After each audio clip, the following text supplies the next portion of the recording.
It's your boy, Boss Cowboy. Obviously bringing you another one. Yep, and we gotta talk about tackle today. Bringing real back. He be speaking his mind. That boy with the shit. Run it up. Yeah, so this is the one that I really want to talk about. Yeah, because we going through this series, man. We going through this series, and I'm gonna tell you right now, I ain't gonna lie, I've changed on some things. I have. I've changed on some priorities at 26 and all of that. I've changed. So I'm gonna talk about the Dallas Cowboys and how I see us particularly improving, right? I do see a clear path, in my opinion, on a way for the Dallas Cowboys to get way better. This is gonna be the show that's gonna get into that, and I'm gonna really try to take my time on this. I've analyzed it, I've broken it all the way down. I feel very confident on this analysis that I'm getting ready to give everybody. Obviously, at this point, I'm still open to change. I'm still open to turn corners, as I should be. You know, this is a lot of work.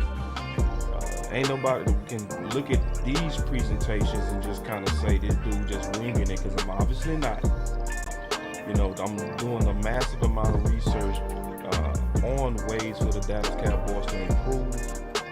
Some of this stuff you ain't gonna hear from other people because these are original thoughts. These is not plagiarized thoughts. So y'all just sit back for a second, man. I'm gonna be right back. Let me get this plane together. My Millennial Falcon. I'll be right back.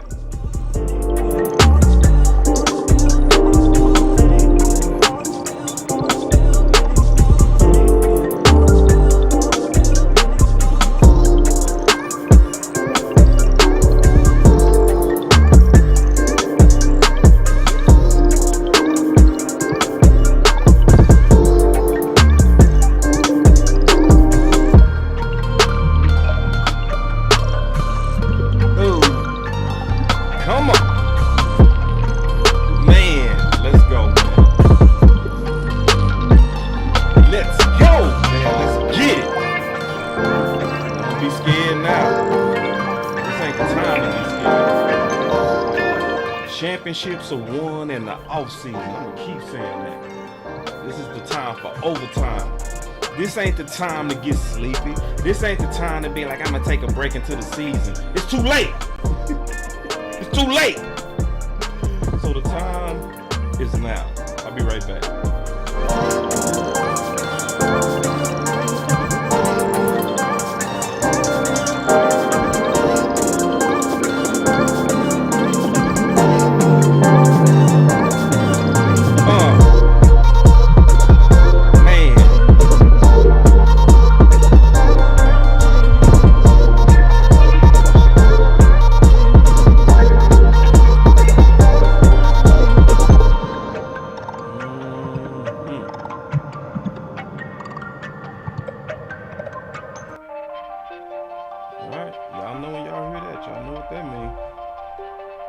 Curtains are coming. Let's go. Make me sit up in my seat. Let's go. What's up, everybody? My boy Spoony Dog in the house. I see Queen in the house. Y'all give me a second to get this volume. It's a little bit too loud. Alright, so we got that volume back. Bob, hey, good to see you, bro. It's been a while since we saw you, big homie. Always good to see you, man. You somebody that go back in the day with your boy, man, all the way back to the days of me and West Coast co-hosting. So it's always good to see you, Bob. Always good. It's good memories with you, bro. Real talk. Then my boy Frank. Let me just say good morning, everybody. I see Frank. He said good morning. Regina said morning, boss. Sheila Neal said same thing. Good morning. I'm definitely not used to these mornings. The mornings is different. But I'm obviously doing a lot of overtime right now because I just know that this is a pivotal moment to have some of these discussions. I want to make sure that I'm kind of leading the campaign on certain discussions because my discussions is based on a lot of research. But And I know this is, y'all not used to me coming in the morning. My morning numbers is not like my evening numbers because it's just that most people haven't built me into their morning schedules. And that's cool. Everything is going to continue to change if I continue up with this, which I likely won't. This is going to be something that I'm going to do while I'm showcasing the book. My boy Studi Wood in the house, bro. It's always good to see you, my brother. Studi Wood out of H-Town. Ricky Carter holding down Facebook for you, boy, man. I appreciate y'all holding down Facebook. He say morning, man. Good morning.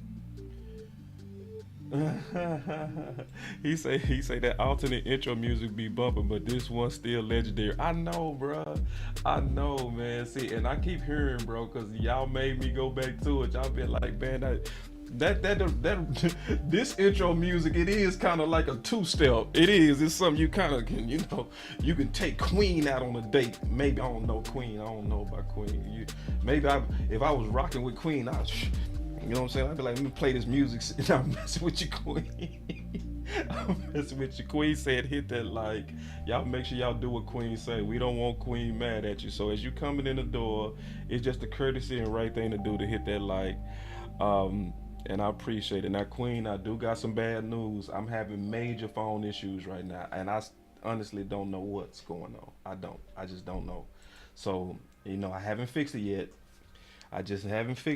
But it's, but I'm keeping up with that because obviously keeping a certain type of quality is important to y'all. It's important to me as well. And I just appreciate that. My boy Frank, before we kind of get started into the content, he said he shared. I appreciate that. Follow Frank Lead, man. That's what I'm talking about. My boy said he shared. So a lot of people that get down with Facebook, they got groups. I always recommend sharing us to groups and all that kind of stuff, sharing us to some of your friends, people that's maybe not getting information that y'all know y'all need to get, that people need to get.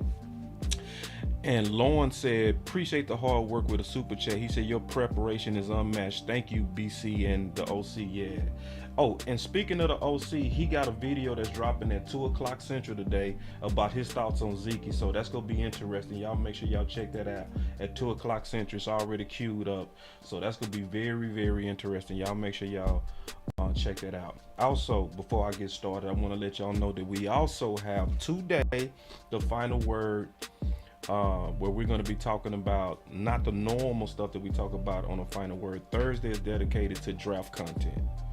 So we're going to be dealing with that draft content. The whole team is ready to go. We will be bringing y'all fire as we always do and just keeping it real, man. So let's go. So Yoga fire. So this time we dealing with something, and I'm just kind of get y'all kind of caught up. So first, we dealt with guard, right? So I dealt with guard in a video book series because this is preparation for me to drop the book, and we giving y'all a different way to kind of get the content, at least some of the content. Obviously, not all of the video content is gonna be in the book. Okay, so that's obvious. Okay. So we go, obviously it's just some things gonna have to be saved for the book because, it's just too much to put in a video. So I have to hold back a little bit. The receiver, we talked about that yesterday morning. So good numbers on that. It was good participation on that. We also dealt heavily with the running back yesterday evening, and we went into major depth about that, about Zeke being out, what would likely be a good plan to replace Zeke. Now we getting ready to deal with something that I think is just kind of like a gold mine. Oh man, don't play with me, Coach. Hold on real quick, Coach C. And I feel you on this, and I hope you right on this, Coach. I can't wait to get them phones going because I need to get Coach back on these phones, and then I need to get Queen on these phones. I need to hear from my boy Tariq, and I need to hear from a whole lot of y'all that I know got a lot of good things to say right now. It's because free agency, in my opinion, is going fantastic. We're going to talk about that too. But Coach Marv said, boss, with the recent Cowboys, it's almost 100% bet we going O-line twice in this draft. First and fifth. Ooh, and I agree. Come on now. Dracarys.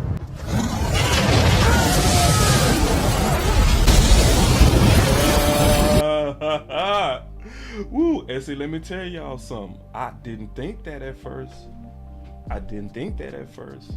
So around this time, I think we all got to be flexible for potential change, right? I think once we kind of get caught up on our research, it's okay to change. It's okay to make a turn. Oh, I also want to say one thing before I really get going. I missed some of y'all super chats yesterday. I really apologize about that. And I found out yesterday that it's a major lag in me getting y'all super chats, and it is coming in on YouTube. So, I just want to let y'all know that, man, that I'm not doing that on purpose at all. Cause I rewatched the later end of the show, and I saw a lot of y'all saying, "Man, boss, you missed my super chat." And I promise y'all, I didn't even see it until the end of the show because it's a lag. I didn't even know it was a lag, and it's a major lag. So basically what's happening is when y'all send in comments, it takes about 2 minutes for me to see it. I didn't even know that. So I learned that yesterday because I'm looking at it, and to me, I always felt like I was addressing y'all real time. That wasn't the case. So now what I'm doing is I'm opening up, and I'm going to keep always the show open. You know what I'm saying? I'm gonna keep it open on my phone.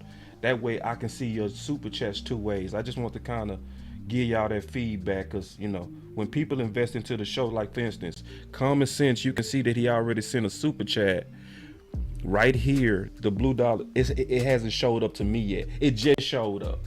So he say, "Man, a Super Bowl move right now, Robbie Gold kicker." You ahead of me on that. I ain't gonna lie, I gotta research that. You way ahead of me on that, but I'm writing that down, and that's outside the box. I appreciate that Common Sense. So thank y'all for waiting. Let's get into this content.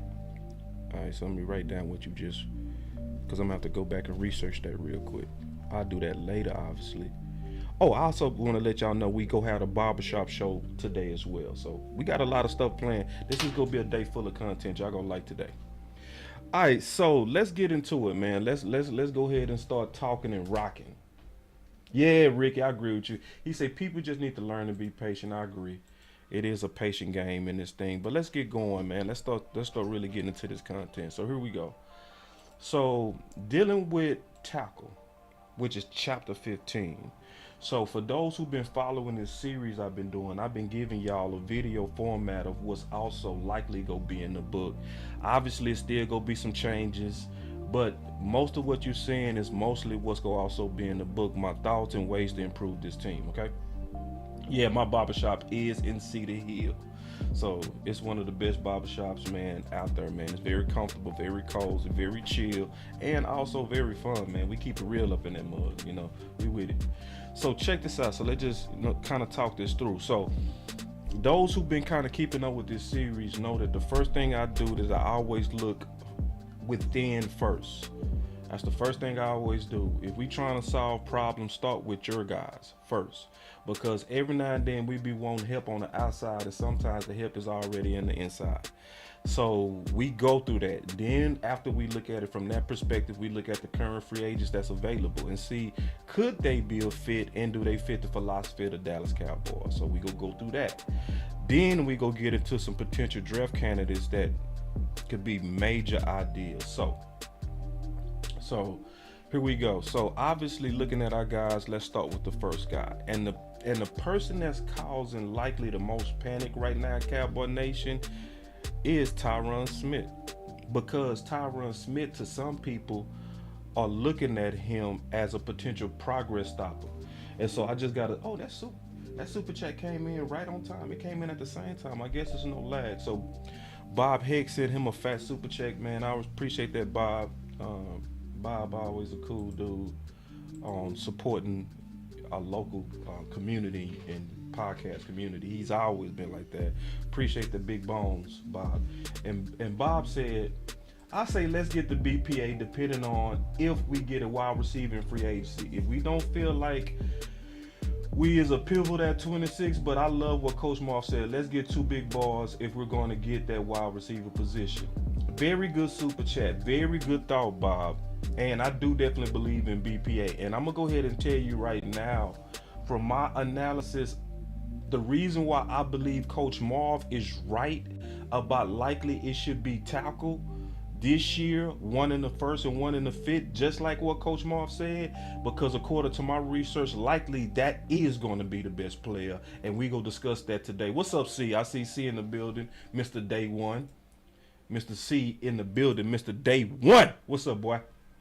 So, anyway, going back but very good comment, Bob. So, the enemy number one to some people as a progress stopper is Tyron Smith. And they're saying that because of how good Tyler Smith played, right? And my boy say flipping channels, you know what it is. I know, man. Show love to everybody. I know how it is. It's hard, man, because some of us going on the same time right now. So, but what happened was Tyler Smith played so good and was actually phenomenal. Gary, what's up, man? Phenomenal for what he was called to do. Because let's be honest, let's be all the way honest, man. The Cowboys dropped the ball with Tyler Smith in his preparation. They dropped the ball. They had a plan in place. They had a plan always for Tyler Smith to be the eventual replacement for Tyron Smith. But they wanted to gradually do it. So at first, what they was doing in training camp, they was giving Tyler Smith nothing but guard reps. They wanted to cement him into guard before they even start cross-training him to left tackle. But if you listen to them, as I was listening to them, it was always in their plans for him to eventually to be the left tackle. But then Tyron Smith got hurt unexpectedly going into the Tampa game, and Tyler Smith basically was thrown out there. All right. So we all know the history. He ended up being a dream pick. They actually did a redraft, and in the redraft, this is what people don't know, but they need to know. So we picked him at pick 26. But in a redraft, guess what they have Tyler Smith graded if they could do that whole draft over again? You want answers? Top 5. So basically, the Dallas Cowboys got them a top 5 player in Tyler Smith, and he's not even close to what he's going to be. Listen, because everybody know, when do you make your biggest gains? You make your biggest gains going from year 1 to year 2. So what we saw last year, where he was playing guard, then tackle, then guard, then tackle, then guard, then tackle, thrown out there, and he swam. That's not even the best we go see out of him. So when people look at Tyron Smith, they do see a progress stopper, and that's why so many people are angry at the restructuring of his contract, because they like, man, this dude always get injured, it's time to move on. I actually think it's a plan for him. Now, one thing I want to say when I'm looking within, going through the analysis of chapter 15, where we're talking about tackle, right? One thing I want to talk about that the Dallas Cowboys have done well is get in some quality depth, some potential developmental guys. Just keeping it real. And I'm going to tell you something. I'm high on a lot of these guys now. So, for instance, like Matt Lewesko, he got some mean measurables. The only thing that was messing him up was he had a bum shoulder. But now going into 2023, that shoulder has been repaired. Coach Mel, if I see your super chat, he said Matt Lewesko is a key for development. I agree. Ball may be a better guard, and Collins is a player in the house. You already ahead of me on my content, Coach. I love that. Coach, I always say we think the same. On a lot of things, we absolutely do think the same. I appreciate the super chat, Coach. But yeah, everything you just said, I agree with. I do see Matt Lewesko as somebody that I'm excited to see get some kind of developmental reps. Now, what I'm super hoping is going on right now, and I'm going to talk about this more and more as I get into the presentation, is what I really hope is going on is that there's some secret training going on with a super teacher right now. Everybody know who this man is, but I'm going to talk about it because I'm seeing a pattern of his work. And the pattern that I'm seeing is when this man works, hold on real quick. Y'all give me 1 second. I gotta fix this. Y'all give me 1 second. I gotta fix something so I can show what I'm talking about. Give me 1 second. Hold on. Give me 1 second. Y'all give me 1 second. Ah, dang, it's not working. All right, y'all give me 1 second. I gotta fix something on the Millennial Factor. Y'all give me 1 second. Let me fix something where I can show you, because I gotta be able to show you. Give me 1 second. All right. I thought I had it working. It wasn't. All right, here we go. There it is. Perfect. I just need to make one quick change and then we go rock. Give me 1 second. All right. So I'm gonna talk about this more, but this is the deal that I think is really low key, the key to everything. Give me 1 second. I gotta do one more thing too.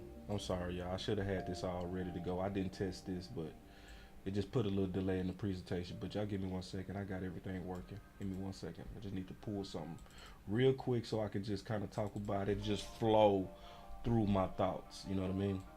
You know, it's about being able to flow through your thoughts. But it's a key guy that's one of the most important guys when we talking about tackle, because it's a pattern. What's up, Ashley? Hold down Facebook for me.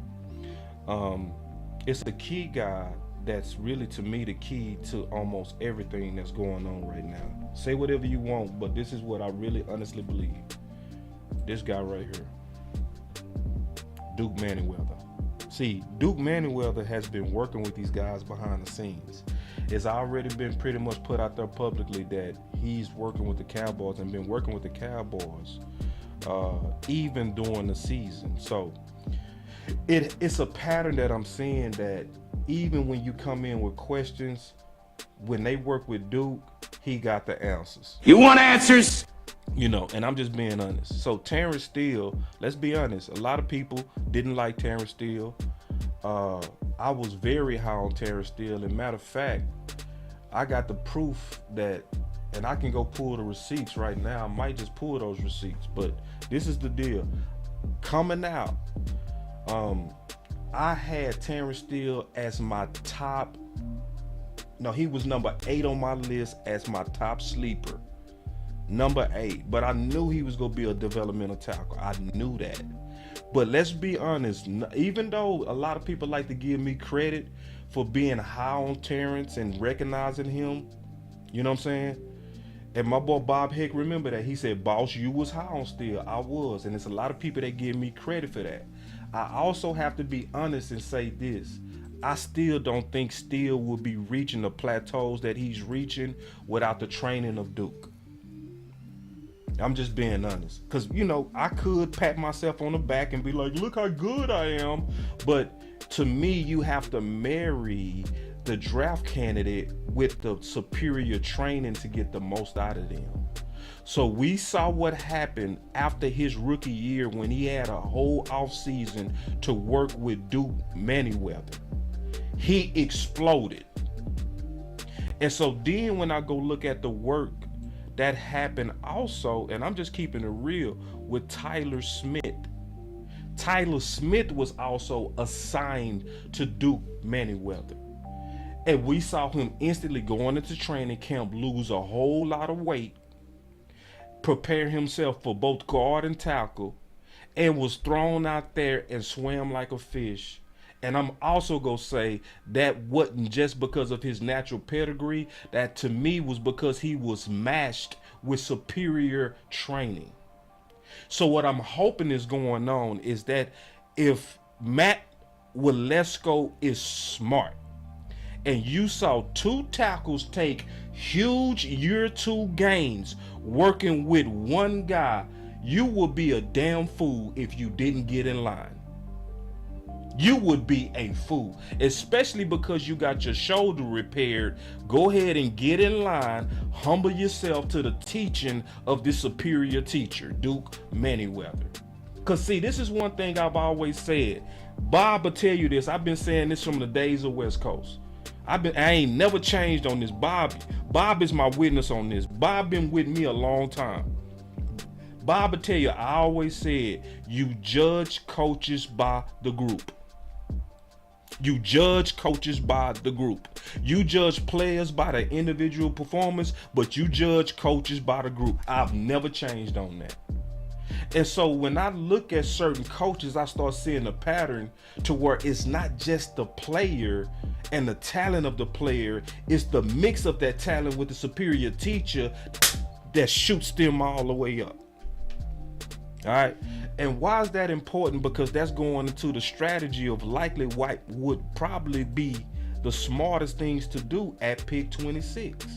If you see that you got a superior teacher that can take undrafted free agents like Terrence Steele and make him a top 5 right tackle, maybe we need to keep running that. Maybe we need to keep running that play. And I mean that. So another example of a guy that I say is a superior teacher is actually a college coach, Lincoln Riley, right? Because I looked at the pattern of Lincoln Riley is every time he would put his hands on certain quarterbacks, they would change. Kyler Murray was not as good until Lincoln Riley put his hands on him at OU. And we saw his game change from what he was at A&M to what he was at OU. Let's keep it real. It changed. He got better and was the number 1 overall pick. Then he did it with Baker Mayfield. Made him a number 1 overall pick when Baker Mayfield was not that guy at Texas Tech. Then he did it again with Hurts. Hurts got benched. Y'all remember that? Everybody remember that. He got benched in the national championship game for Tua. Went over to the OU with Lincoln Riley, and he should have been, we all know now, he should have been a first rounder. He ended up being a second rounder, was run up to MVP, but we saw his throwing mechanics and everything change with the teacher. That's why I'm saying I'm not just looking at player potential, because a lot of people, when they talking about these draft prospects, they talk about them in a vacuum. What they can do based on their individual talent. Sometimes it's what can you do if I marry you with the right people? And the right people is already in the building for the Dallas Cowboys in terms of teachers. And that's Duke. I'm going to come back to that. Hold on real quick. Hold on real quick. He said, everyone say, we got Brunson mad. He said, Brunson talking about you and Tuck on his channel. I'll check it out. That's funny. Yeah, he hot. I understand. Because, Philly, they having a firestorm. So, they having a fire sale right now. So a lot of the Philly content people, man, they panic. Hey, that's why I say I'd rather be us than them all day. I swear to God. I know a lot of people like to say, I'd rather have Howard. No, I don't. I don't want to. I'd rather have Jerry, Steven, and Will McClay. Even though they get on my nerves sometimes, I'm just keeping it real. I don't want these spikes. I don't want to have we went all in, we didn't get it, so now it's going to take us 4 years to rebuild it. I'm cool. I'm cool. Y'all can keep that. I like the way we doing it. I think we just got to put smarter coaches around the talent that we have, and then I think we going to take off like a rocket. So now, because I'm going to come back to this Duke Mayweather thing, because this all got to do with the preparation and the master plan that I think will be the best plan, and Coach Marv already revealed it. All right. So, so that's what we dealing with. So keeping up with what I said, what we also doing is we looking at potential free agents. So let's go through that real quick. All right, so free agents that I looked at, some of them have already been signed. Is Andre Dillard was my top free agent coming out, because I felt like he has a lot of potential, but he was basically beat out at Philly. But he was a first rounder, selected 22 overall. I loved him coming out of college.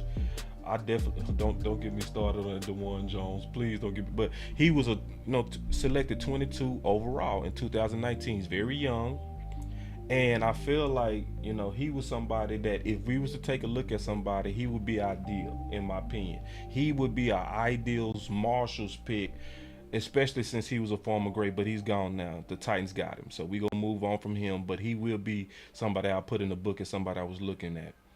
Another guy was Jawan James. Now, he's had 2 Achilles surgeries 2 years in a row. And he sued one of his teams because they had him working out with a obviously private workout similar to like Duke. Welder, and then he got injured in one of their workouts. That boy say, boss, on that law schedule right now. I guess I am, bro. I guess I am, but I can't keep up with law though, man. I ain't gonna never try to keep up with law, because the real trick with law is it's about 4 laws. Y'all ain't figured that out yet. See, law got 4 twins. Y'all ain't know that.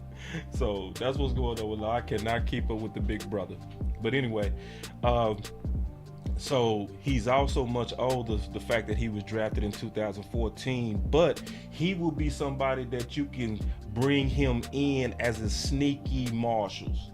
A sneaky marshal, somebody that was a former great, got a lot of experience coming off 2 Achilles. You can get him, put him on your top-notch doctors, because obviously the Dallas Cowboys do have top-notch doctors. Let's be honest on that, because let me talk about that, which is real. So Malik Hooker had a 99% chance of re-injury when Dallas signed him. And it worked. So I know when a lot of people see stuff like Achilles, they like, no. It just depends. It depends on the price, and it depends on how much time y'all go spend trying to get him back to what he could be. But when you're looking at a league starter and a person that was a former great, you go get them at a good price when you do take chances on them, similar to what we did with Jason Peters last year. Jawan Taylor was also on my list as a Marshals, but we know KC got him. KC went out there and put the bag on him, and he's gone. But he's somebody that I was looking at for a potential free agent addition to the Dallas Cowboys. Then also Greg Little, another former. He was another Marshals. So when I say Marshals, I mean somebody that was a former great, where they had former good games, former good draft grades. Somewhere you showed greatness in your past. But in that, maybe you've aged, maybe you have an injury, maybe you in an overstocked room where it's just too much talent in that room and they got to unload you, right? So I look at those type of guys, because guess what? That we know that's what the Cowboys are doing. We know that. Hold on. Hey, Ricky Carter, hold on. I gotta take this. This is off the topic, but hey, check this out. Ricky Carter, you the first person that I ever saw say this outside myself. He said, I'm dead serious with this question. Would you let Parsons try at running back? I know he our guy on defense, but he asked a couple times to play a snap or two, completely off subject, and I know listen, I'm cool with that. And let me tell you something, Ricky. Yes, I would. I would. And see, I would do it obviously also to throw off opposing defenses. It's almost like when we used to put Dion out there to run reverses, right? Especially when it was Dion, Michael Irvin, Eminem. The fact that Dion was even out there would just throw off the defense. They would be like, wait. And then see, that 4-3 is very real on Michael Parsons. I would do it. Now, I wouldn't do it all the time, but I would do it. I would gadgetly do it. I would. I ain't gonna lie. Ricky, people gonna laugh at us, but I would do it. I would do it on occasion. It would be a curveball that I would throw at teams. And I would do stuff that would keep him safe. But I would do stuff that's also a threat. Like, you know what I would do? I was seeing big passes on jet sweeps, where you sending them on the outside. You're not putting them in the trenches. You're not putting them in a place where he can take a big hit. What you're doing is you keeping the defense honest. You know you're gonna run a jet sweep anyway. Why not put a guy out there that run a 4-3 and big as hell?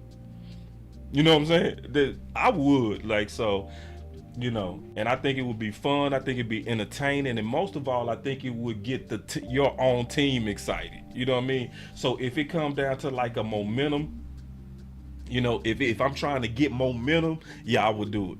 I would. So a lot of people would, laugh at that, but Ricky, man, speak your mind, bro. Speak your mind. Say your ideas, bro, and don't be scared, and I'm glad you're not scared. Bring it real back. He be speaking his mind. That boy with the shit. Speak your mind, man, and I'm with all that.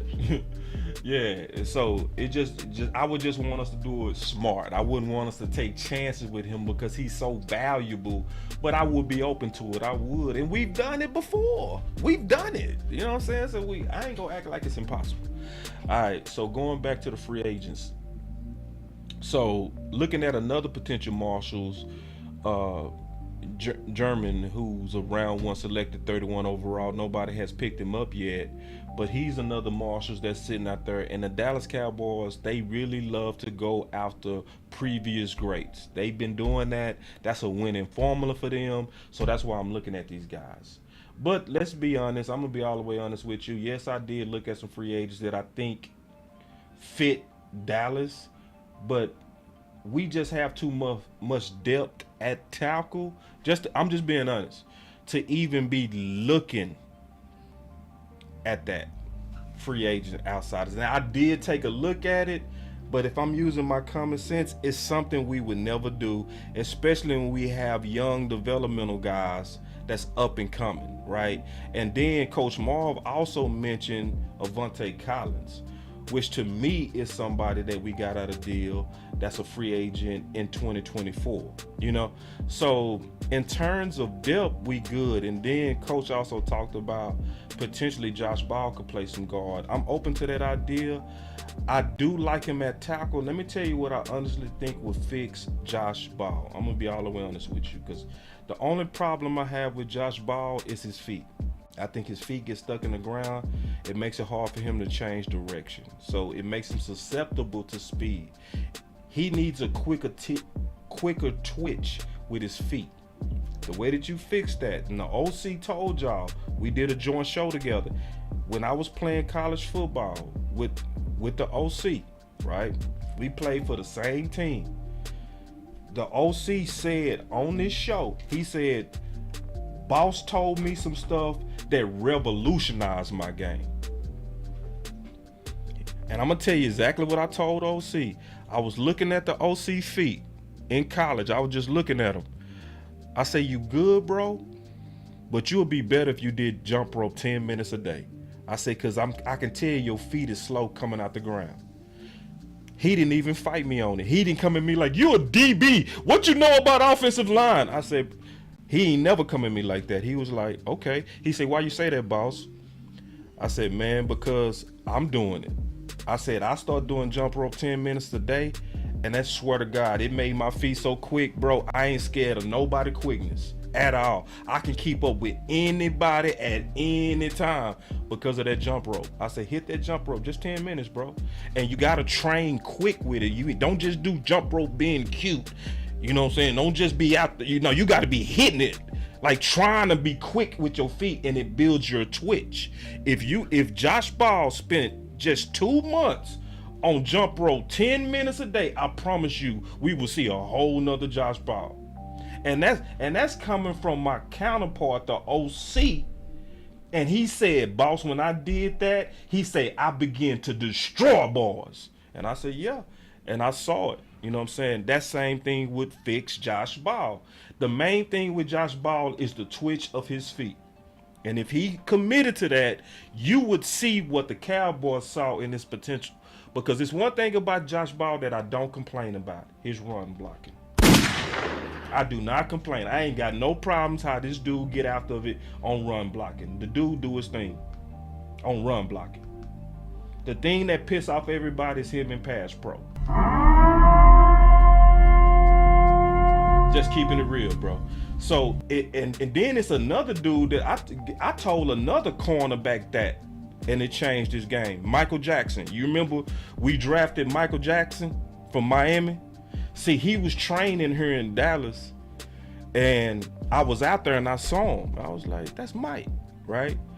And I was watching him. I was like, man, that dude feet heavy as hell. And I went to him. I just told him, I said, hey, bro, I know I don't know you. I said, but I'm being honest with you, bro. I'm looking at your feet. They heavy. I said, you need to change that. I'm going to tell you exactly what to do to fix it, right? And he gave me his number, and I called Mike. I said, man, I told him what type of jump rope to get and everything. And Mike hit me up, and he was like, bro, this has changed my game. Jump rope. And he was already in the league with Dallas. And y'all see he doing good now. So I ain't making it up. And when I say stuff like that, I'm telling the truth. You know what I mean? Because, and you know who told me about that? Jump rope, doing it 10 minutes a day. My coach told me to do that and told all of us to do that. And my coach ended up coaching for the Buffalo Bills. His name was Coach Henderson. And Coach Henderson, he came in, he said, y'all are not serious about playing DB unless you're doing jump rope 10 minutes a day. He said, if you're not doing that, you are not serious. And it just stuck with me. I was like, for real, jump rope? He was like, yeah. And you know, I love the game, so I went right out and bought me one. Shit. You know what I mean? I went right. If this coach is telling me this gonna change my game, man, I went in there, I started doing that jump rope 10 minutes. My boy Anthony Terrell, what's up, big dog? One of the best coaches right here, man, in Dallas, Texas, right here, bro. This dude right here, one of the best coaches. He said, I used to do it 20 minutes straight. Yep, I used to do it 10 minutes straight. And if I missed a day, I would do 20. Yep. Yeah, you have to be committed to that. You have to be, and see, athletes who've done it, they swear by it. So my boy, he's an ex-athlete, state champion, state coach, everything. Yep. And it's freaking jump rope. And I promise you, if I knew that in college, if I knew that in high school, I would have been even colder than what I was. I ain't learned that until year 3 of college. From an NFL coach. He was like, if y'all not doing jump rope 10 minutes a day, you're not serious. He just told us one time too. He ain't never said it again. He said, if you're not doing jump rope 10 minutes a day, every day, you're not serious. You just not serious. And I was like, huh. So anyway, so that's one of the things. But if he don't fix that twitch in his feet, then I agree with you, Coach Marv. Move him to guard. Add to the depth. That boy say boss be doing a double dutch, bro. I ain't gonna lie, bro. I ain't gonna even lie, bro. I done got good at all that stuff. I couldn't do no double dutch. I couldn't do double dutch, but I ended up getting real cold at that jump rope. I used to be like impressed with how cold I got. Man, you a lie. Stop. My boy Nick say, I worked out harder than all y'all. You a damn lot, Nick. You know you ain't outworked me. You know that. Stop it. I played ball with this dude. You ain't outworked me. You tripping. It's super hard to find anybody that outworked me. Maybe 3 people in my life I could say outworked me. One of them is an NFL trainer right now. And he just always was crazy. So nah, you ain't never do that, Nick. Stop. Nope. Quit it. But let's get into the good part, because this is the good part. I talked about the free agents. Let's get into the money. This is where the money is, in my opinion, for pick 26, these draft picks. So Peter is number 12 on the CBS rank. He's also, as of now, top on my list. He's number 1 on my list as well. He is Slater-ish. I swear I hate saying. Y'all got me so paranoid to use names and say ish because y'all so judgmental. But he is Slater-ish. He is Tyler's, say Cap. That is not Cap, Nick. Nick, stop, bro. Nick, don't do it, bro. Man, Nick, I used to destroy you and everybody. Stop it, man. See, that's these receivers. Because Nick play receive, I play corner, bro. Stop, bro. Quit it. But just going back to what he's Slater-ish. He's Tyler Smith-ish. Somebody that is a true versatile player that can be solid at guard and tackle. Yeah, and see, look, I got a whole lot of people that's vouching for this. I'm telling the truth. My boy JT will say, appreciate that, boss. I did jump rope while playing linebacker, help with my lateral quickness, sideline. It sure do. I'm trying to tell boys. A simple freaking jump rope. Now you gotta commit to it, but if you committed to it, bro, it changes your game. I'm gonna tell y'all right now 2 things that helps your game more than anything. jump rope and heels. If you want a super athlete in any sport, jump rope and heels. It is nothing that gets your game and explosiveness naturally like jump rope and heels.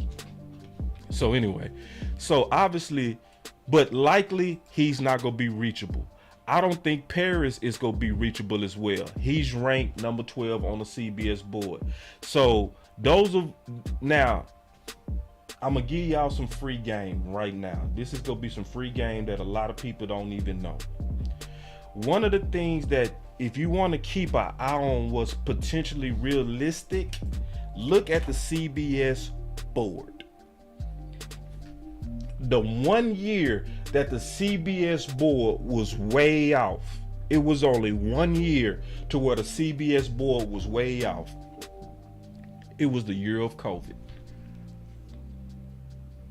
That was the only time I saw the CBS board not almost exactly match the pattern of the draft. Why? Likely because the contacts and the scouts that work for CBS, most of the time, by the time they get to the combine is where they share a lot of secrets with each other. That's where they do a lot of talking about ranks and stuff like that. And when you come out of that, the combine, you have a good feel from talking to scouts, from talking to teams, from talking to GMs of where players are viewed. So what happened with COVID that threw it off is, remember, they was keeping everybody separated. So you couldn't get scouts that would share notes. Remember, that was the year that we had a lot of picks that was considered reaches. Remember, like Nashawn Wright was considered a reach also as well. But why? It was because Dallas was for the first time forced to really do an individual draft board without no outside influence. So if you want to get an indication of where a player is likely go fall, CBS is your place. This is your place. And it's gonna be some variance. It's like, for instance, like Jackson Smith, he might go actually 23 versus 25 where he's ranked. Or you might see, let's say, just give you an example, you might see just Joey Porter. He might go 21 versus he was graded 18. But they always, almost always, with very few changes, is right around where they was graded in the CBS. Why is that important?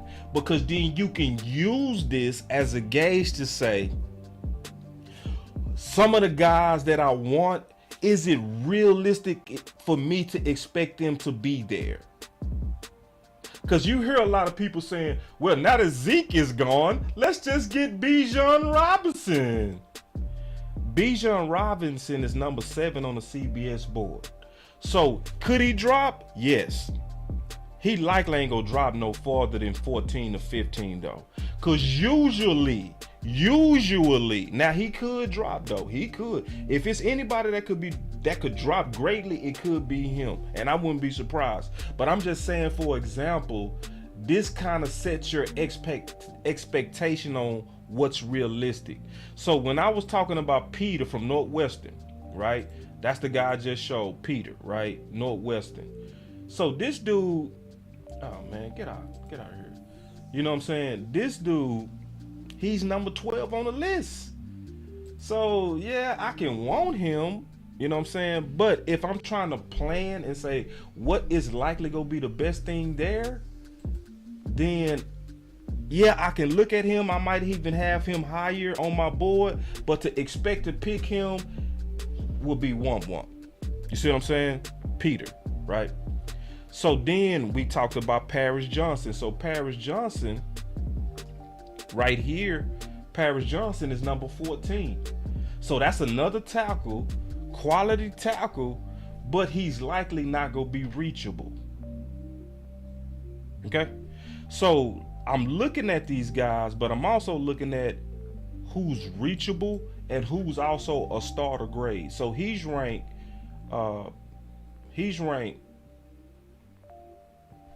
Oh, no. He's actually 14th. I had him 12th. He's actually 14th. Now, Anton Harrison. He is one of my top ranked tackles. I had him graded over almost every tackle on my original view of tackle. He is ranked 26th on the CBS rank, which then says what? He's likely reachable and obtainable. Did we sign Odell Beckham? I just saw something from Law. I just saw something that Law did. Hold on, man. Y'all start checking y'all Twitters, man. Hold on. Wait. Let me just pause. And then my boy Bob Heck say, that's my guy, Boomer Sooner. See, and let me tell y'all something about Bob Heck. Bob Heck is a former offensive lineman. You see what I'm saying? Bob Heck is my homie. You know what I mean? So, if Bob Heck, and this is what I also know about Bob Heck. Bob Heck don't mind fighting me or anybody if he disagree. And I said the same thing, Bob. That's my guy too. Okay, my boy say, C, I don't see nothing. Appreciate that, C. Yeah, appreciate that. I appreciate y'all looking into that. But see, I'm high on him. I have him as a day one starter. You see what I'm saying? And so when you have somebody like this as a day one starter, you say, man, this is somebody we could possibly target, right? That makes a lot of sense. But this is the good news. It's more. If you keep going, it's not only Antoine Harrison, you also got Broderick Jones. He not number 26. Man, I messed up on this presentation. He is not 26, y'all. I apologize. His CBS rank, let me tell y'all what his CBS rank is. Broderick is 33. Broderick Jones, that's just a typo. I did that yesterday. But he's actually 33. I got the CBS board right here.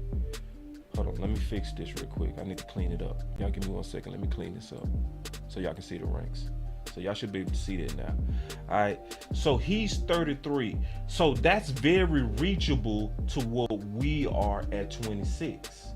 He killed the combine. And see, this is the major thing. Wait. Before I go there, let me just kind of tell you who I'm looking at. And my boy say wet dreams. What you mean by wet dreams? Hold on. He said we got OBJ. Okay, he might be playing. All right, here we go. Let me keep going. But he's actually ranked number 33. So when I'm looking at Broderick Jones, right? My main guy though,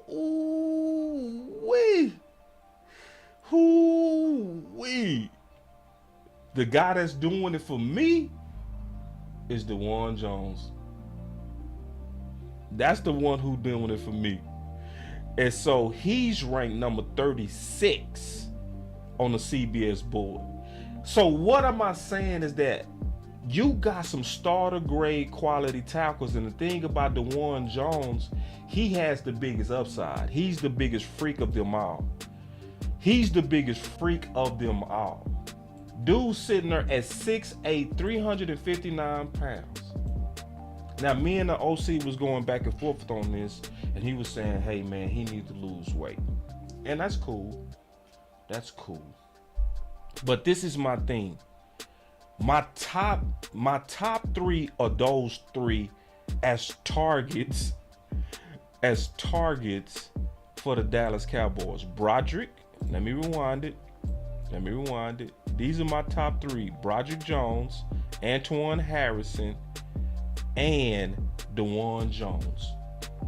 Those are my three. So now this is why that's important. Let me keep going, because you also got, to Coach Marv's point, sleepers.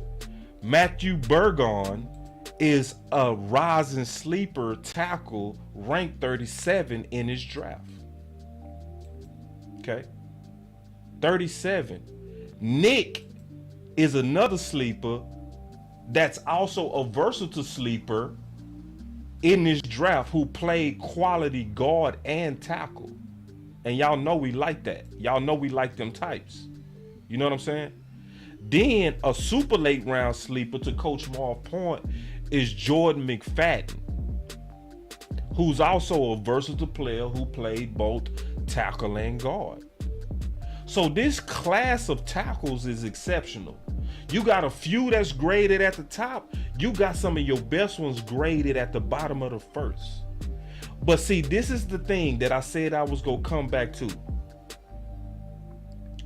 I got to check my notes out on Cody, Coach Marv. I'll get back with you on that. All right. I'll get back with you on that. I got to check my notes. I don't have my notes in front of me right now, but I'll get with you on that, Cody. And then you know I'll call you on that, Coach. But see, this is the big question I want to ask y'all. As we talking about team building. Because I heard a lot of people talk about, and I'm not mad at this, Osiris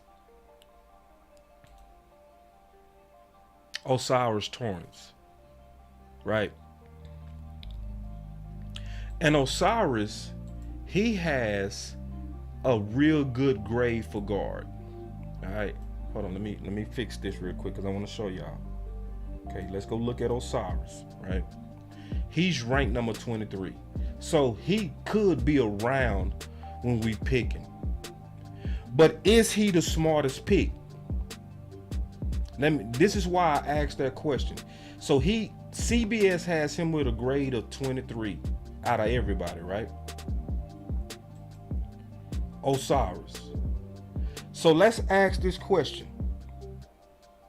And I'm going to tell you, if you don't know about Osiris, and if you got questions about Osiris, just go watch his game against the top 3 prospect in the entire class, Jalen Carter. You won't have no more questions about him. Just go watch the game where you saw Florida play Georgia and just watch that matchup, and then you go be like, okay, yeah, he nice. Because see, that's one thing you got to do. It's one thing to watch film, but your films have way more impact when you watch these prospects against other obvious NFL prospects. But let me go back to this question on Osiris. And I'm going to sit back. I want to see y'all answer. I don't know what y'all going to say when I ask these questions. But would you rather, and I'm asking this for real, I want to see y'all answer on this. Would you rather have Osiris playing guard or Tyler Smith? I'm going to sit back. I want to see y'all answer. I ain't going to rush this. I'm going to sit back. I'm going to wait. I'm going to be looking. I want to see. Who would you rather have playing guard going against San Francisco? I'm waiting. I want to see y'all answer. So I see 2 people said Tyler Smith. Let me see. I'm waiting. I'm honestly, I want to see y'all answer. I want everybody to answer too. I'm not trying to force y'all or nothing. I'm not trying to bully y'all, but I want us to think this through together, because I'm trying to see, am I crazy? So far it's 100% Tyler. Yeah, Bob, I love Steve from TCU. I love Steve. But Bob, I want to hear your answer on this, bro. Who would you rather have, Osiris or Tyler Smith? I want to see y'all. I want to get y'all thoughts on this. God damn, it's 100% Tyler. So far, I'm looking at all y'all response. Okay, we got one that said Osiris. That's good. I'm just trying to see if I'm crazy. My boy Anthony Turr said, Anthony, see, hold on, Ed. No, that ain't the game we played. My boy Anthony said Osiris because I want Smith at tackle. Now, I'm asking one question. Who would you, if you had to pick one, who would you want to be your starting guard? Now, this is also why that's an important question, right? Because go look at the interior of San Fran and what they did to their defensive interior with Hargraves as an addition. Where do we need to be sure right now?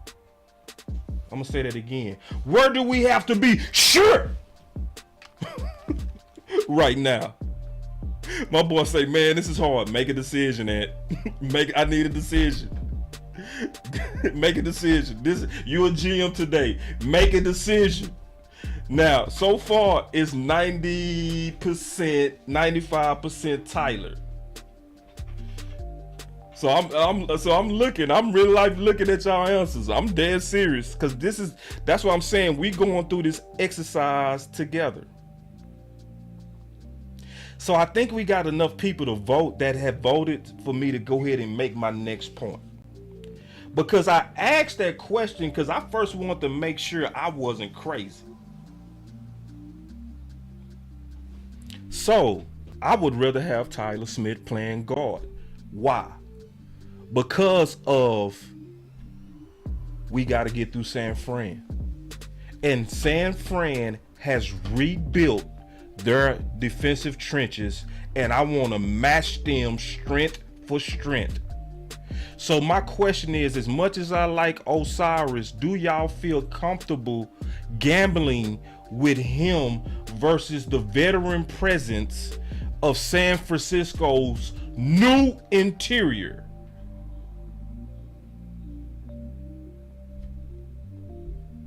So that's why I said, even though he has a higher grade than some of these tackles, according to CBS, is he the right pick? I would say, and I'm saying if I look at it based on matchup, no. No. I think the right pick is tackle. I think that, and see, that's what Coach Marv said. I see us going tackle in the first round. Why? Because now we can move Tyler Smith inside to counter San Fran and meet them bone on bone, strength on strength. Plus, and most importantly, this draft gives you multiple bottom of the first tackle prospects. My boy said, "Oh, okay, I see." Yeah, that's why I said don't get outside of that and stick with one thing right now. Who would you rather have playing guard? You know what I'm saying? That's why I asked it the way I said. Who would you rather have playing guard? You know what I mean? Because if you rather have Tyler Smith playing guard to match up against San Fran, then that makes tackle even smarter at pick 26. But see, keep in mind this one major thing that I brought it up, but I'm going to bring it back to you. So we talked about a guy, right? We talked about a guy that has a Lincoln Riley quarterback effect on these tackles. So we talked about and was very clear about the work of who? Duke. With who? Steele. And what happened? Come on now. What happened? He balled out with the superior teaching. He balled out with the superior trainer. And see, I ain't lying when I say this. I'm going to say this again because people don't believe this. But see, Anthony, you a coach. I know you know what I'm talking about. And you go co-sign this. Coach Marv go co-sign this. Anybody that was an athlete in any sport is go co-sign what I'm getting ready to say. Championships are really won in the offseason. It's how you train for the season. That's the most important thing over the season. Because what do real athletes do during the season? We maintain what we did in the off season. But when do you make your gains? You make your biggest gains in the off season. So when you see Duke put his hands in one off season on Terrence Steele, and you see his first debut game versus Bosa, and he smoked them, why wouldn't we keep filling up that well? If you see, let's be honest, the Dallas Cowboys greatly messed up with the preparation of Tyler Smith. He was thrown to the wolves. He literally spent every damn second in training camp with left guard reps, and at the last minute he had to play left tackle. 99% of tackles would have failed if this man didn't have superior training with Duke. I see what you're saying, coach. See, coach. Oh, coach. I see what you're saying, coach. I see what you're saying, and I'm with you on that. We gonna deal with that. That's a whole nother subject. See, coach, mind too fast. See, coach, your mind too fast. You be going way ahead of me, man. Yeah. So this is my point. It's not just getting these Antoine Harrisons with their raw abilities. Let me tell you what I see being the potential plan and what I pray to God the Dallas Cowboys do. Antoine Harrison, it's not just about, your natural instincts. It's not just about Broderick Jones' natural tendencies and instincts. It's not just DeJuan Jones' natural freakish 6'8", 360. It's not any of that. It's about taking those guys, marrying them to superior training so you can have superior outcomes. Y'all see what I'm saying? So this is what I would pray to God that the Dallas Cowboys do. I pray. I'm getting on my knees tonight. I'm gonna pray to the Lord Jesus Christ. I'm gonna say, Lord, I want the Dallas Cowboys to get one of these tackles. Lord, hear your son's prayer. I'm a filthy sinner that's not worthy to even speak to you right now. But I do have a request, Lord. I want to see them tackles working with Duke Mayweather. Because they already got the raw pedigree. So what's going to happen? What is going to happen if you already take tackles with quality pedigree and marry them with superior coaching? Come on now, let's just use like common sense. Because if we do that with these tackles, oh my God. Now you able to take Tyler Smith and move him inside to left guard. Oh my. And now Tyler Smith is the big brother to the rookie tackle. Let me ask y'all a question. Is there any better big brother right now than Tyler Smith?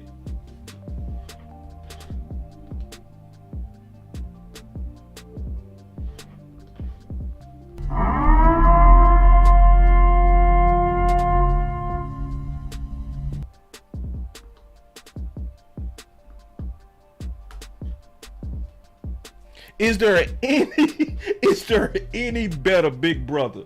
See, imagine you being the rookie tackle walking in, and the first person to greet you is Tyler. The first person to greet you is Tyler. What is that saying? Tyler is the guy that if you a smart, mature tackle and you want to be a professional, the first thing I would do as coaches is I would say, this guy right here, Tyler Smith, just went through what you getting ready to go through as a rookie. I want you to follow his lead. If this dude get on the floor and start eating roaches, I want you to do the same thing. Because if you want to be great, follow greatness. And obviously, I would start with him. I would want Tyler Smith to be with my new rookie tackle because he just went through a rookie year. So what does Tyler Smith go do? The first thing Tyler Smith go do is say, hey bro, the first thing I want you to do, if you want to be ready, get with my guy. Get with my guy. Get with my guy so that we can get ready for a Super Bowl. Now, who else is somebody that's sitting in the room for a potential new tackle.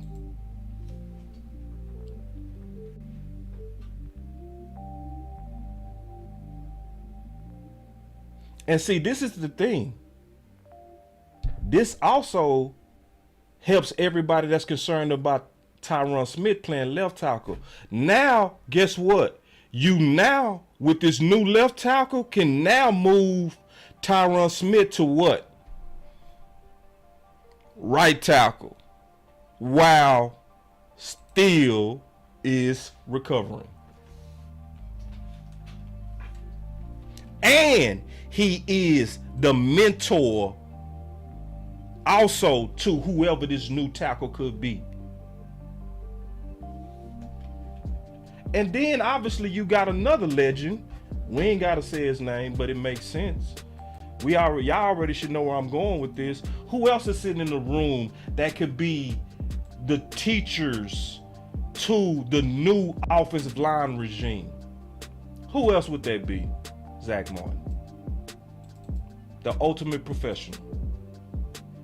What would the Dallas Cowboys low-key be doing? They would low-key be rebuilding this offensive line back to being number one all over again with picking the best tackle available at 26. This would go right back to the 2014-2016 line. Maybe better. And on top of that, before these guys finally hang it up, guess what they'll have a chance to do? Teach them young boys what greatness look like. Before they finally hang it up, they will be able to teach that offensive line how to be the ultimate professional. That's why I'm telling y'all, and I mean this with all my heart, I did not think this when I first started working on the book. I was not thinking this.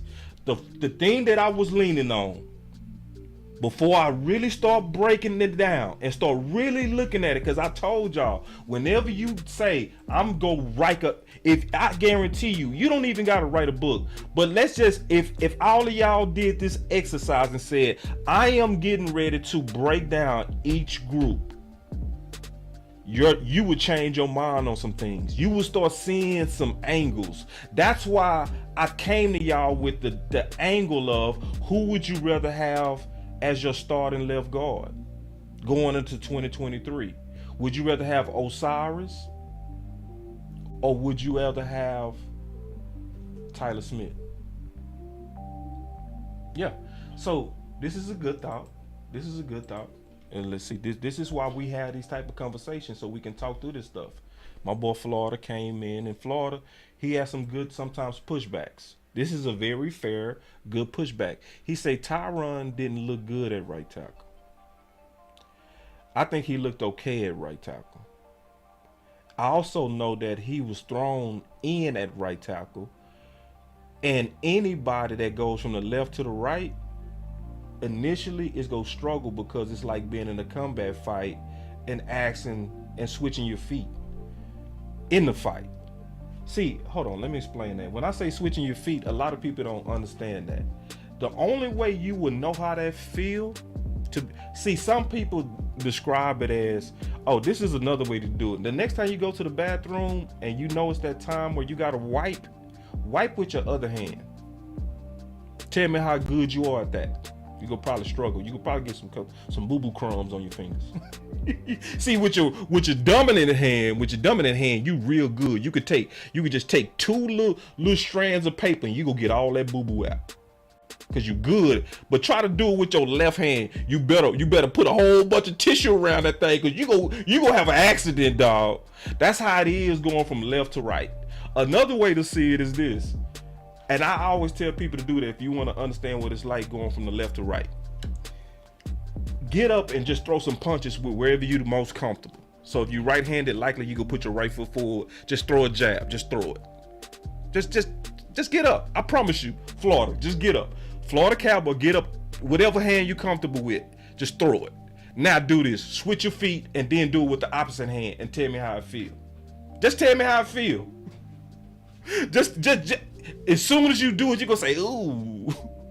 See, now imagine fighting somebody where you comfortable, right? So you got your fight stance, you comfortable, and then switch. Ooh, it feels.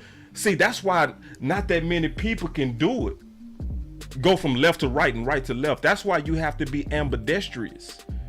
And the person that's ambidextrous is Tyron Smith.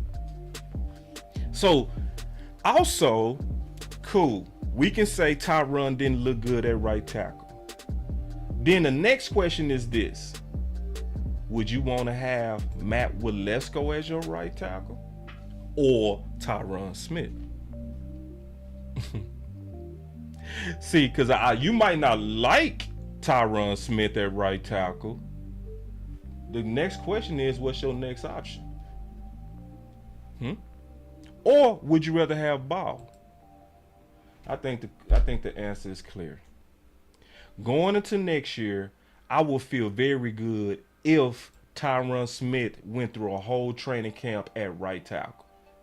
I guarantee you, if he went through all the reps at right tackle versus thrown out there like he was, he's going to look way better at right tackle just because they gave him the reps to work out the kinks, even being ambidextrous.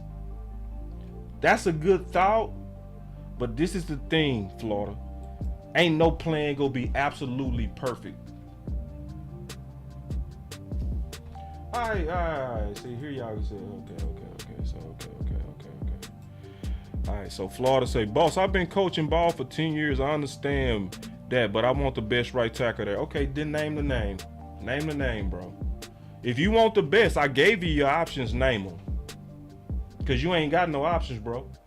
Just name them. You want the best. See, like if you go knock my idea, then have an idea. Don't just say I don't like that idea. What is your idea? You see what I'm saying? See, me and West Coast used to always say that. We used to always say, never be the channel to where you just complaining and don't have solutions. What's your solution then? What's your solution? Because see, to me, I gave a whole well-rounded solution. I said, if you want to counter San Fran, you might want to consider left tackle so that you can move Tyler Smith to left guard, which then makes it easy to then move Tyron Smith to right tackle.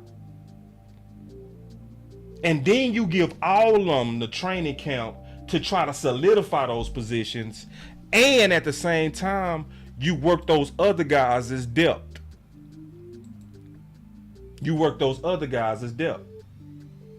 So I'm glad you've been coaching for 10 years, coach. But since you've been coaching for 10 years, give me your plan. Tell me who would be your starting five. You know? That's all I want to know. Just tell me that. If you can tell me that, we can have a good back and forth. But if you can't tell me that, then you just complaining. Yeah. That's what my boss say. This boss say, boy, you get mad at other people's opinion. Nah, I ain't mad. I ain't mad at all. I'm just like, this is what I'm saying. If I lay out a plan, I want to hear your plan. I don't want to hear I don't like that. Like any grown man should expect that out of another grown man. Right? You should expect that. If we really trying to, because when I say I'm writing these books for solutions. When I'm doing these videos, I'm really thinking this stuff through for a solution. Okay, I got you. So this is how we go through this together. So he said, my boss said, we should let Tyron go and use a FA for replacement. Well, name a name. I need some names now. See, this is the thing. At this point of the off season, my heart and what I would want to see is us actually have specific ideas at this point. See, because it's a lot of people, not necessarily talking at you, Florida, but it's easy to just say, go get an FA. See, I already got a list of FAs. I got a whole list of FAs. So when you say go get a FA, who? See, because I got my list here of FAs. And all of the FAs, the free agents that are not signed yet, fit the types that the Dallas Cowboys look for. Former greats that are flawed. So I'm asking anybody that has, at this point, it's time for specifics. And I mean that. See, because there's a lot of people's like, go just replace Zeke with a running back. At this point, I need names. See, because it's easy, and I'm just being honest, it's easy to critique Zeke, but see, a lot of people, they don't want to put out no names because first of all, they don't do the work. Second of all, if you put out the name who go be a replacement, now we get to cross-examine your idea. Let me give you an example. I've been hearing people say stuff like, man, I like Kareem Hunt. Let me show y'all something. You know what I mean? Where a lot of people do a lot of, I'm gonna just be honest, I'm gonna say it for what it is, lazy ass analysis. Just go give me Kareem Hunt. That'll replace Zeke, really. So you want worse production? Now this dude did this healthy. He did this healthy. Zeke had more production on a bad knee. Is this really y'all idea? Oh, I like Kareem Hunt. No, you like the name. You have not researched Kareem Hunt. No, you have not. You was lazy. You pulled out a name that don't even make sense. So, hey y'all, I gotta go get a haircut. So y'all go see that show in a minute too. All right. So I gotta go, but you know, this is the one that I really want us to share because this is the main idea that I want us to see at pick 26. At pick 26. This is the main one. Okay, this is a good one. Hold on. My boy say Deontay Foreman for Zeke. Let's play with that. Let's play with that. All right, and this is without film. This is without film. We just, you know, this is without film because film tell the whole story. And I actually had Deontay Foreman on my list yesterday.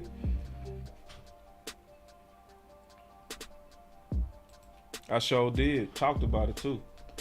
When we did the show yesterday on running backs, Deontay Foreman was on my list. I did the show yesterday. Oh, not this one. It was this one. Sorry, it was that one. All right, on running backs, I had Deontay Foreman, but just on the surface though, without getting into the film.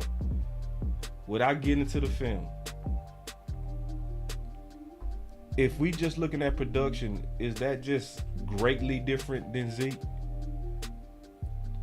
Because see, these guys had this type of production healthy. Zeke had the same type of production or better in touchdowns on a bad knee. See, that's why I say at this point, it's time for names. It's not time for generic ideas. It's time for specific names, especially the coaches. See, because when Coach Marv, me and Coach Marv go back and forth, we go back and forth with specific names. At this point, because at this point of the offseason, most of us should have done some type of research on what we think is a good idea, or are we just vomiting up ideas without even thinking about it or doing research on what we said? So even when I look at Deontay Foreman, yeah, 4.5 is nice. That's very nice. That is. Ain't nobody gonna deny that. That's nice. Zeke's 12 touchdowns was nicer. It was. You know? And yeah, but that is nice. That's very nice. You know what I mean? And he could be a good fit. And I do like Deontay Foreman. He could be.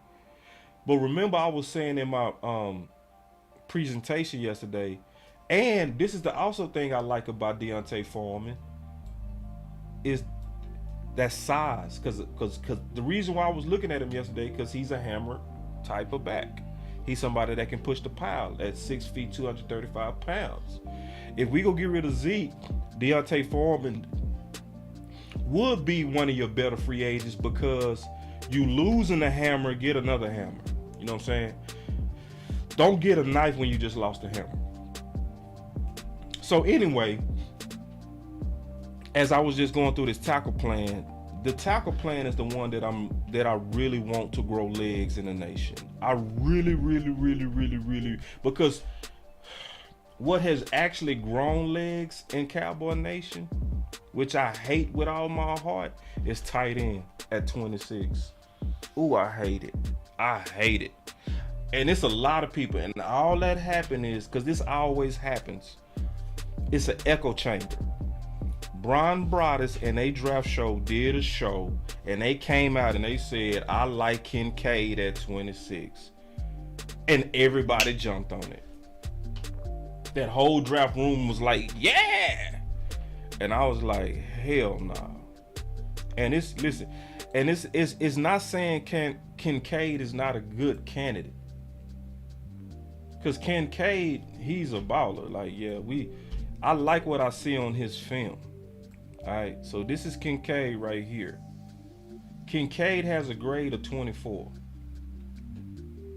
Pretty good size, 6'4", 240. Ran a good time, right? His production was okay, not great, right? It was okay, not great. But the main thing that I hate about just Kincaid, it's not him specifically, it's the history of tight ends in the first round. It has the biggest bust potential of all time. Plus, why in the hell are we talking about Kincaid at 26 when we got 3 young tight ends?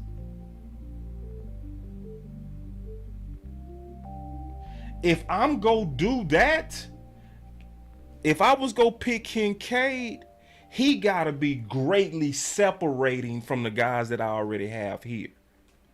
You see what I'm saying?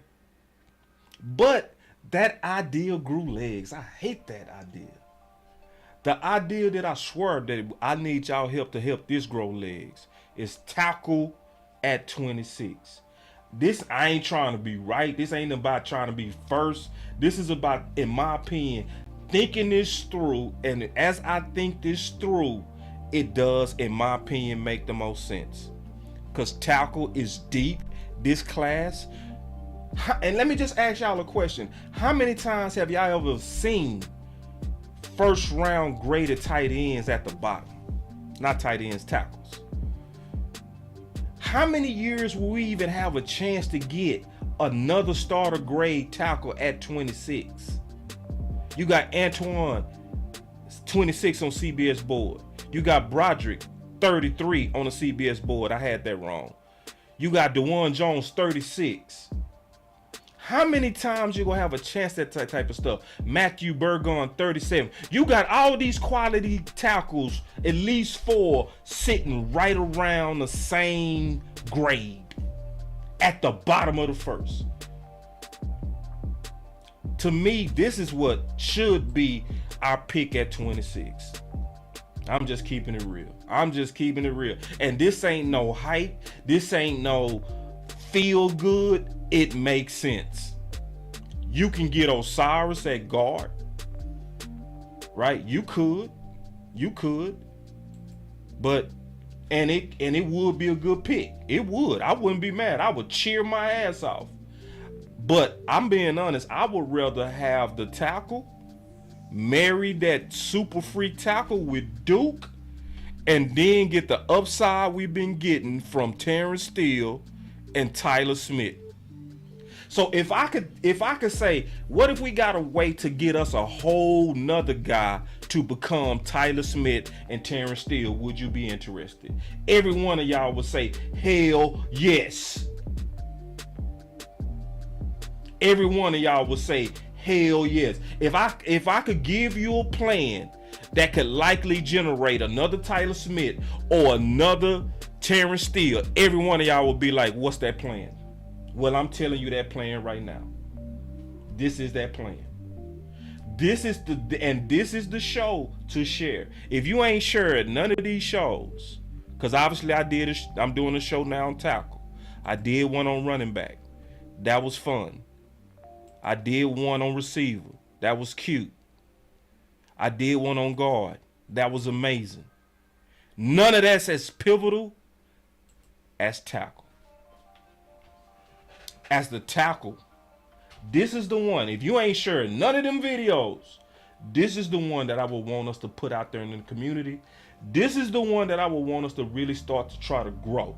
Because I really do see this as a way for us to win a fucking championship. And I'm not bullshitting.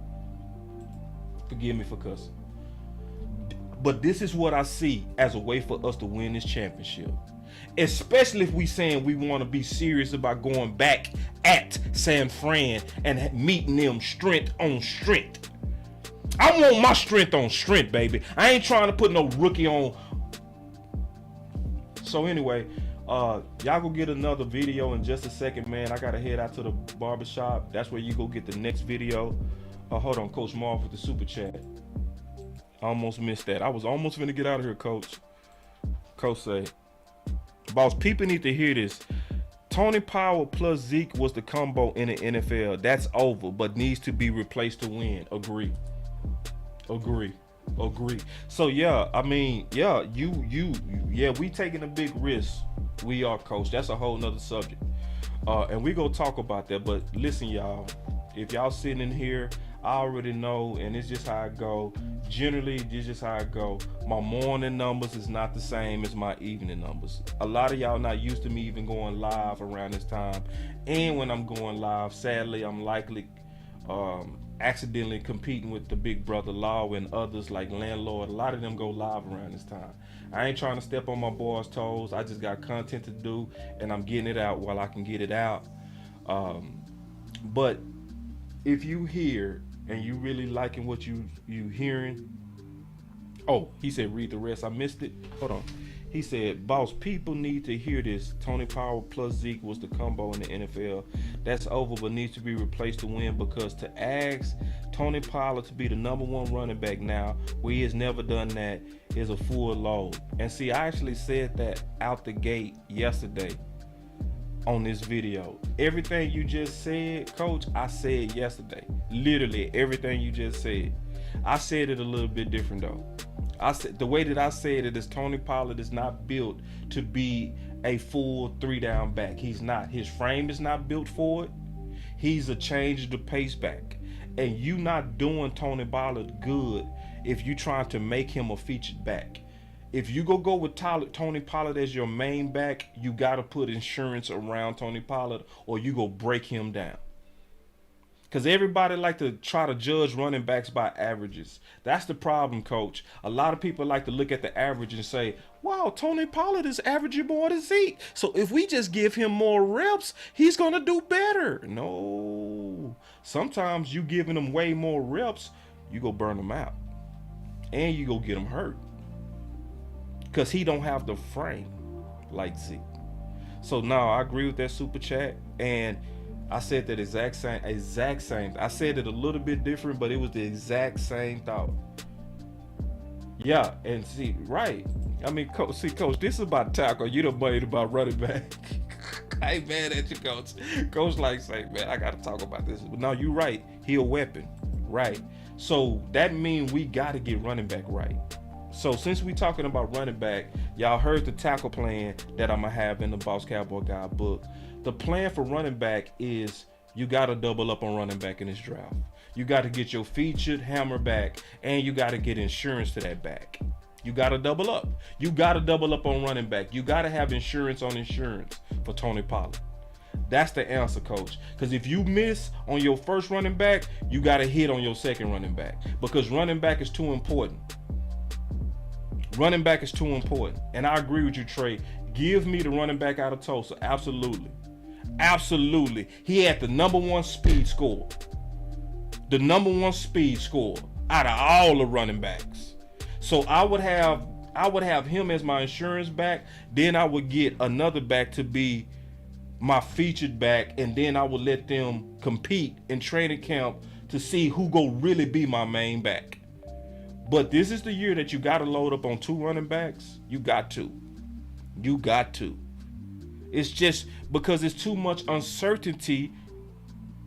And no, I agree with you, Bob. Bob said, let's give Malik Davis a real shot. I definitely agree with that. I do, and that's true.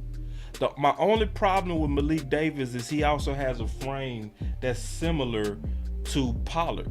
You know what I mean? So their frames give me concern to be, now as a rotational back, I agree, Bob. Yeah, let's give him a shot. But at this point, we don't have a hammer back. We don't have a thunder back. Every back that's in here are lightning backs, speed backs with smaller frames. We don't have a full room that complement each other. Not yet, but that's what we got to get out this draft.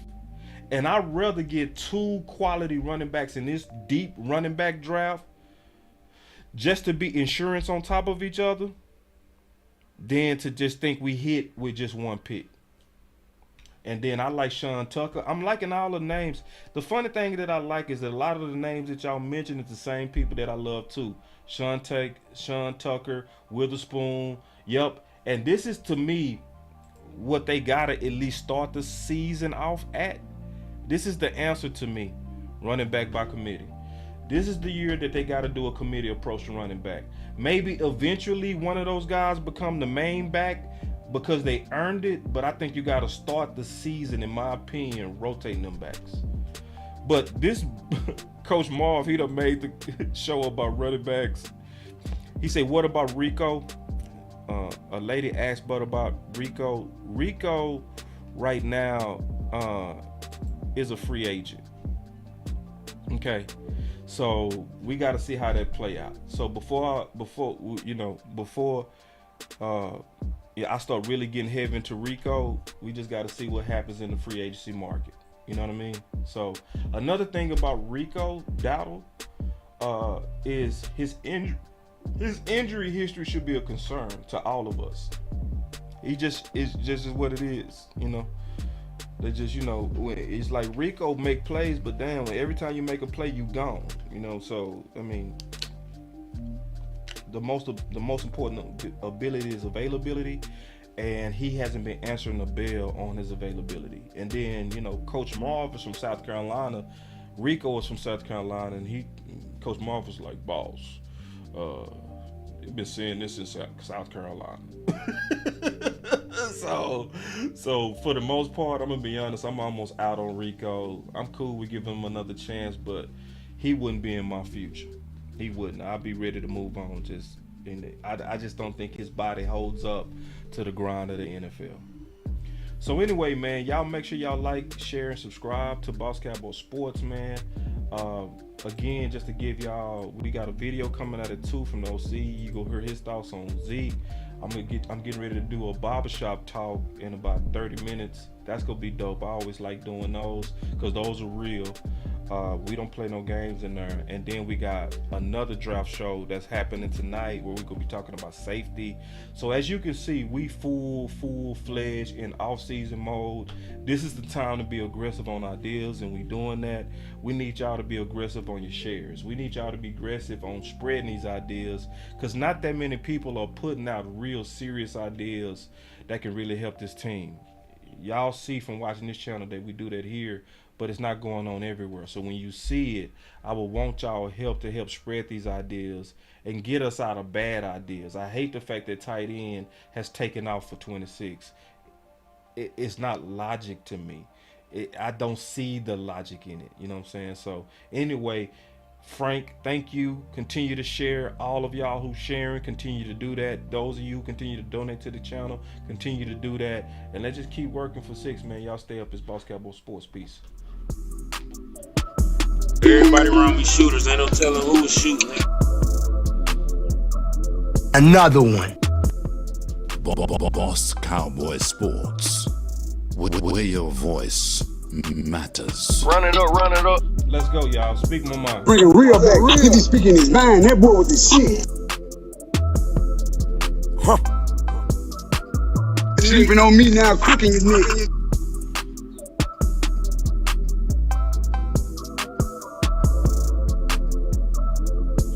Run it up.